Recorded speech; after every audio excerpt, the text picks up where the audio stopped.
La série et les jeux Fallout existent dans un lore vaste avec énormément de surprises. Voici les éléments les plus étranges de ce lore. Allons. C'est l'heure de l'histoire, mon poulet au miel. On ouvre les petits volets. Cœur vaillant, œil sur la balle, on ne peut pas perdre. La série originale de Prime Video rencontre un immense succès auprès des fans des jeux vidéo. Elle est basée sur la licence de jeux vidéo Bethesda du même nom. La série n'est cependant pas une adaptation classique. Au lieu de reprendre l'histoire d'un des jeux populaires, elle propose un récit inédit se déroulant dans l'univers, ce qui la rend tout aussi canon que les jeux. La licence Fallout est populaire depuis des décennies. Il n'est donc pas surprenant que la série ait connu un succès fulgurant et une reconnaissance internationale. Elle a même reçu pas moins de 16 nominations aux Emmy Awards. L'univers propose une histoire post-apocalyptique assez classique, se déroulant après qu'une guerre nucléaire a ravagé la planète. Malgré cette structure simple, Fallout recèle une histoire et un univers riche et complexe, tant dans la série que dans les jeux vidéo.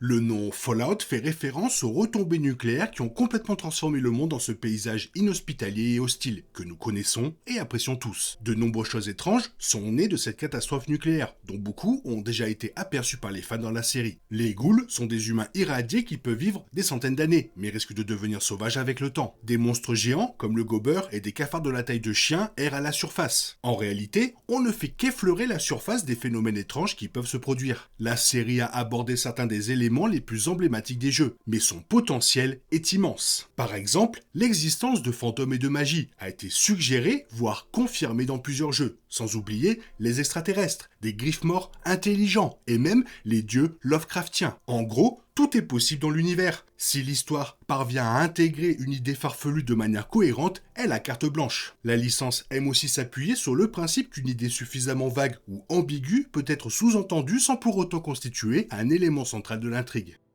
Les robots ne sont pas rares dans le lore. Les fans ont pu découvrir plusieurs variantes de robots dans l'univers, comme Quick, un Mr. Handy, le Mark 4 de General Atomics International que l'on voit dans la série. Les robots Mr. Handy sont des droïdes d'assistance polyvalents. Au fil des années, certains robots ont acquis une forme de conscience, Quick en étant un parfait exemple. Il n'est d'ailleurs pas le seul Mr. Handy à avoir développé une conscience, comme cela a été constaté à plusieurs reprises. Certains Mr. Handy ont noué des relations amoureuses, tandis que d'autres sont devenus le centre d'une secte. Quick prouve également que sa conscience est manifestée de façon étrange et dangereuse. Il est un tueur, ce qui pourrait s'expliquer par des décennies d'isolement avant d'être recueilli par les propriétaires du Super Duper Mart. Là-bas, il assouvit sa soif de sang en prélevant des organes pour les vendre, mais il est étonnamment enjoué en le faisant. Paradoxalement, son inlassable gentillesse le rend encore plus inquiétant. Les fans occasionnels comme les inconditionnels savent que l'un des points forts de la licence réside dans son impressionnante collection de monstres à affronter à travers le monde.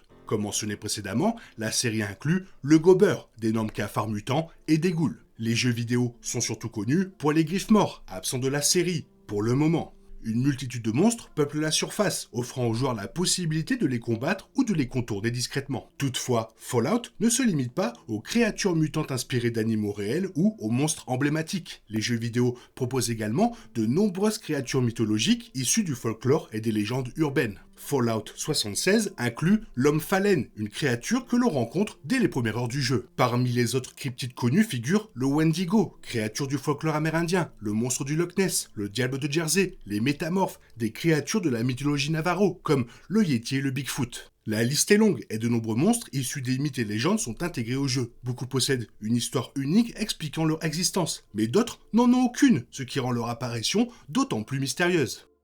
Le premier épisode s'ouvre sur la Grande Guerre, un événement nucléaire qui a anéanti le monde en quelques minutes. Nous assistons à cet événement terrifiant à travers le regard de Cooper Howard. À l'époque, Cooper était une star de western et devenait rapidement l'égérie de Voltec. Mais après la fin du monde, il est devenu la Ghoul. La Grande Guerre semble un événement extrême, mais lorsque les fans se penchent sur le contexte politique et social d'avant-guerre, elle prend tout son sens. La série insiste beaucoup sur Voltec, la compagnie qui a créé tous les abris anti-atomiques, et sur la forte probabilité que Voltec ait déclenché la Grande Guerre. Cette idée, en soi, est extravagante. Détruire le monde délibérément est déjà terrible, mais lorsque les spectateurs commencent à reconstituer le contexte politique et social d'avant-guerre, on comprend mieux pourquoi Voltec a pu manipuler le récit aussi facilement. Voltec semble également adhérer à des concepts comme l'épuration autoritaire sous couvert de pureté et de préservation.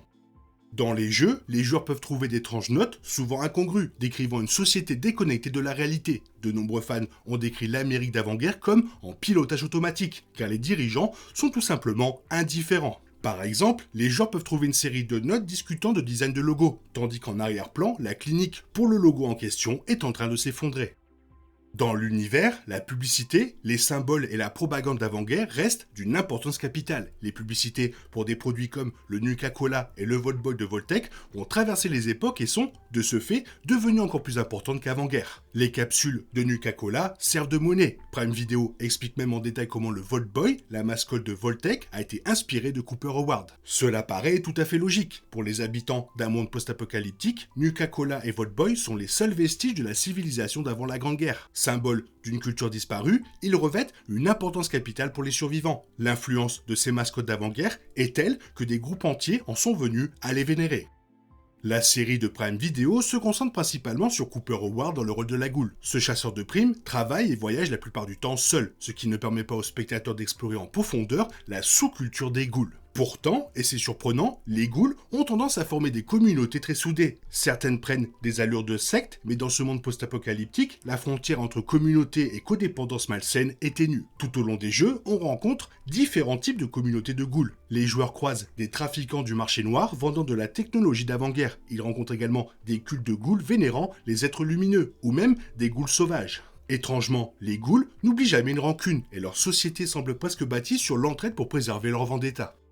Dans la série, l'interaction la plus proche d'une véritable camaraderie entre ghouls est le bref échange entre la goule et Roger, dans l'épisode 4 de la saison 1. La goule achève Roger juste avant qu'il ne devienne sauvage, un acte de miséricorde que seul un véritable ami peut accomplir. Espérons que la saison 2 offrira un aperçu plus approfondi de la société des ghouls.